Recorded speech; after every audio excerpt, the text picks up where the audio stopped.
50th City Expats Club is a non-profit social organisation and our speakers are volunteers. The club as such assumes no responsibility or liability for the professional reputation of or the quality of services provided by the speaker today.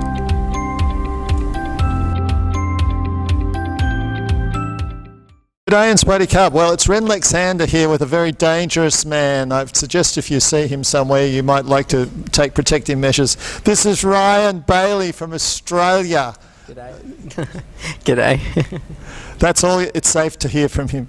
Ryan, you told about the amazing journey of your life. So, firstly, just got to see the talk. If you're going to, what was the name? What do you have tattooed on your chest? Never live in an if.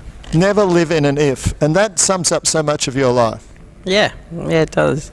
It's the way I like to live my life, and obviously there's a bit of a explanation behind it and a deeper meaning to it, but yeah, that's something I'd like to live my life day by day to, if I can. So one of the things I think that struck people, and we think of Australia as a caring country, how you went through this terrible phase of where you had no money and you were wondering what you're going to eat the next day, right? Yeah, there was a very scary, financially stressful time for me, and frustrating because my disability wasn't making it any easier, no matter how hard I was trying to not let it take over. Yes, because the name of your disability is? Spinal muscular atrophy type 2. And at the time, they sort of thought this was like something you were not going to live that long. Yeah, I was given a life expectancy of 16 years old. And you are now? 25. So he's been bothering us for 9 years longer than we thought he would, okay. But I met Ryan at a party, and I just thought he was an Aussie dag on wheels, right?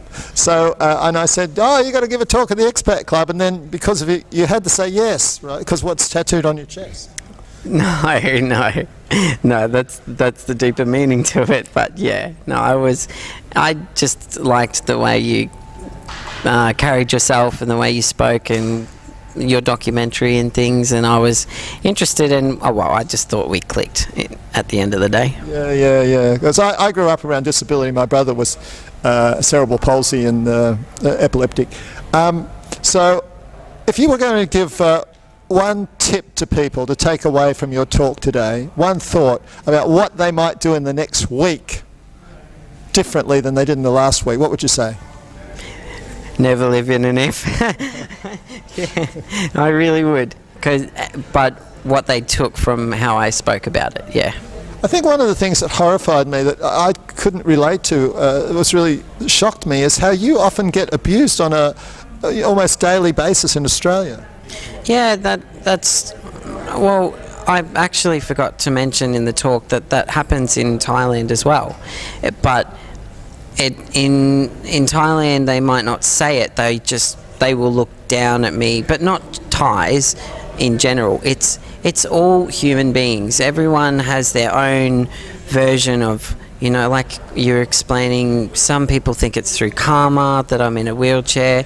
Some people think that I can't contribute to the family or to the world in general, so I'm a burden to the planet, essentially, which, is how some people on life support are viewed. And I don't mind how people view me. I'm not trying to make my imprint on the earth, because it's not really possible. But I just want to interrupt and say he made a big imprint on the people who heard this talk today. So you listen to it and you'll find out this guy makes an imprint, okay?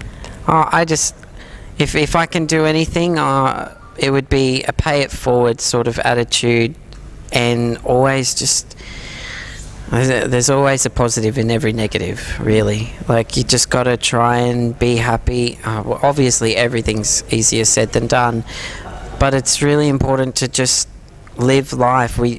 As far as we know, this might be the only version of it that we get, so why not make it a good one? As simple.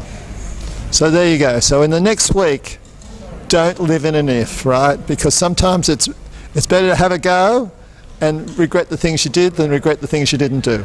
Yeah, and if it turns out bad, then you've got a funny story, or you might end up in an odd situation with a new friend. The possibilities are endless, but they're not if you're going to say no.